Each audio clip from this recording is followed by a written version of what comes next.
नमस्कार दोस्तों। तो कैसे हैं आप सभी। तो जैसा कि हम लोग चैप्टर नंबर 2 क्या हमारे आसपास के पदार्थ शुद्ध हैं पढ़ रहे हैं, और आज इसमें हम पेज नंबर 17 को देखेंगे, जिसमें कि हमको विलयन के बारे में पढ़ना है कि विलयन होता क्या है। तो आइए इसको देखते हैं कि विलयन क्या होता है। तो देखिए, विलयन दो या दो से अधिक पदार्थों का समांगी मिश्रण है। समझे, मतलब जब हम दो या दो से अधिक पदार्थों को समान मिश्रण में मिलाएं, मतलब कभी मिलाएं दिन में, रात में, 1 महीने पहले, 1 महीने बाद, लेकिन जो हमने मिश्रण का अनुपात माना है उसी मिला, तो उसको हम क्या कहते हैं, विलयन कहते हैं। जैसे देखिए, आप प्रतिदिन बहुत प्रकार के विलयनों को देखते हैं, जैसे नींबू जल। तो इसमें आप कहेंगे कि सर इसमें हम क्या चम्मच से नाप के मिलाते हैं, बस नींबू गारा। अब ये कह दो कि नींबू ज़्यादा हो जाए और जल कम हो जाए, ठीक है, तो उसमें विलयन में दो भाग विलायक और विलय का अंतर पड़ेगा ना, जिसको हम आगे देखेंगे। तो आइए देखते हैं। तो जैसे नींबू जल का मिश्रण हो गया, सोडा जल आदि, ये विलयन के उदाहरण हैं, ठीक है। प्रायः हम एक विलयन को ऐसे तरल पदार्थ के रूप में विचार करते हैं जिसमें ठोस, द्रव या गैस मिले हों।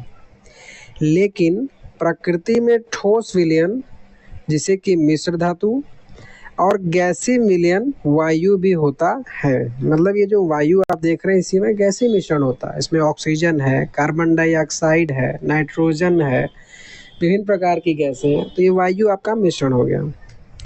फिर एक विलयन के कणों में समांगिकता होती है। अब समांगिकता का मतलब इसको हम उदाहरण से समझते हैं। जैसे उदाहरण के लिए, नींबू जल का स्वाद सदैव समान रहता है। मतलब कि जैसे आपने एक गिलास पानी में नींबू निचोड़ के अपना घोल बना लिया, तो आप ये चाहे लास्ट वाला स्वेप पिए, चाहे बीच वाला पिए या शुरू वाला, तो सभी जगह आपको नींबू पानी का स्वाद समान लगेगा। इसी को हम कहते हैं समांगिकता। तो देखिए, यह दर्शाता है कि इस विलयन में चीनी और नमक के कण समान रूप से वितरित होते हैं। मतलब अगर कोई भी दो एलिमेंट विलयन बनाते हैं तो उसमें समान रूप से उसमें मिश्रित होते हैं। मिश्र धातु को भी हम देखेंगे, पहले विलयन देखते हैं। किसी विलयन को दो भागों विलायक और विलेय में बांटा जाता है, जैसा मैंने आपको पहले ही बताया था। तो देखिए, विलायक और विलय होता क्या है। विलयन का वह घटक जिसकी मात्रा दूसरे से अधिक हो, मतलब कि हम दो चीज़ों को मिलाएंगे तो एक चीज़ दूसरे में मिलेगी ही।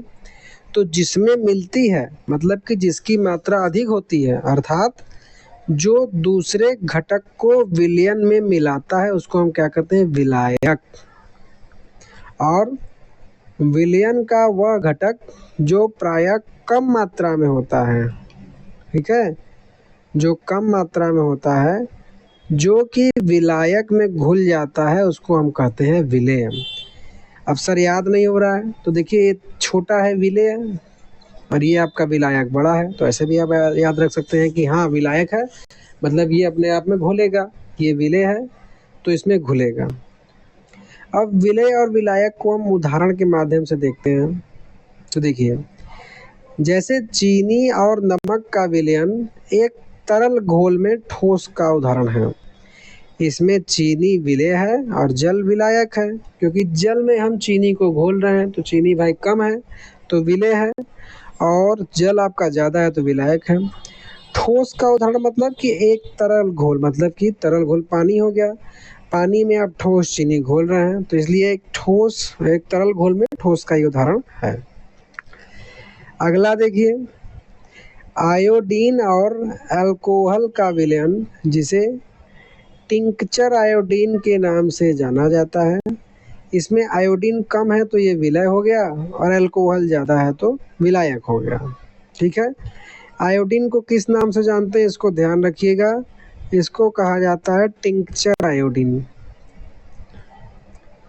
वात युक्त पेयजल मतलब कि ठंडक वाला शीत पदार्थ, जैसे सोडा जल, कोक इत्यादि तरल विलयन में गैस के रूप में रहते हैं। इनमें कार्बन डाइऑक्साइड गैस विलेय और जल विलायक होता है, मतलब कि जल में हम गैस को मिला देते हैं तो सोडा वगैरह कोक बन जाता है, तो इसमें बता रहा है। चौथा देखिए, जैसा कि मैंने आपको वायुमंडल का बताया था, तो वायु गैस में गैसों का विलयन है। यह मुख्यतः दो घटक ऑक्सीजन 21% और नाइट्रोजन 78% का समांगी मिश्रण है। नाइट्रोजन को वायु का विलायक कहा जाता है। क्यों विलायक कहते हैं? क्योंकि नाइट्रोजन आपका 78% है। वायु में दूसरी गैसें बहुत कम मात्रा में उपलब्ध होती हैं। अब समझ गए होंगे आप कि जब भी कोई विलयन बनाएगा, जो अधिक होगा उसका नाम भी बड़ा है विलायक, और जो कम होगा उसका नाम भी छोटा, उसको हम कहते हैं विलयन। तो अब हम जो इसके ऊपर छोड़े थे उसको देख लेते हैं, मिश्र धातु को। तो देखिए मिश्र धातु होता क्या है। ये धातुओं के समांगी मिश्रण होते हैं जिन्हें भौतिक क्रिया द्वारा अवयवों से पृथक नहीं किया जाता। मतलब कि जब दो अलग अलग धातुओं को हम मिलाते हैं तो उसको हम मिश्र धातु कहते हैं, जिसमें मिलाई गई धातुओं को हम भौतिक मतलब कि खींच के, नोच के, पटक के, पीट के अलग नहीं कर सकते, लेकिन फिर भी मिश्र धातुओं को मिश्रण माना जाता है। क्यों मिश्रण माना जाता है? क्योंकि ये अपने घटकों के गुण को दर्शाते हैं और पृथक पृथक संगठन रखते हैं। ठीक है, इसको देखिए उदाहरण समझते हैं। जैसे कि अगर हम पीतल लेते हैं तो पीतल में जिंक आपका 30% है और कॉपर आपका 70% का मिश्रण है। अब आप पीतल को आप कितना ही पीटेंगे तो पीतल ही रहेगा, लेकिन जब इसमें केमिकल क्रियाएं करेंगे, इसको जला देंगे, ठीक है, तब इसका रूप बदलेगा, तो आपको पता लगेगा कि इसमें क्या क्या है। तो दोस्तों अब नेक्स्ट वीडियो लेक्चर में हम विलयन की सांद्रता से बात करेंगे। तो आज के बताए गए लेक्चर में अगर कोई भी दिक्कत हो तो आप दिए गए नंबर पे कभी भी कॉल करके पूछ सकते हैं। उसके साथ कमेंट तो है ही, डेली क्लासेस चल रही है। तो मिलते हैं नेक्स्ट वीडियो लेक्चर में। थैंक्स फॉर वॉचिंग, धन्यवाद।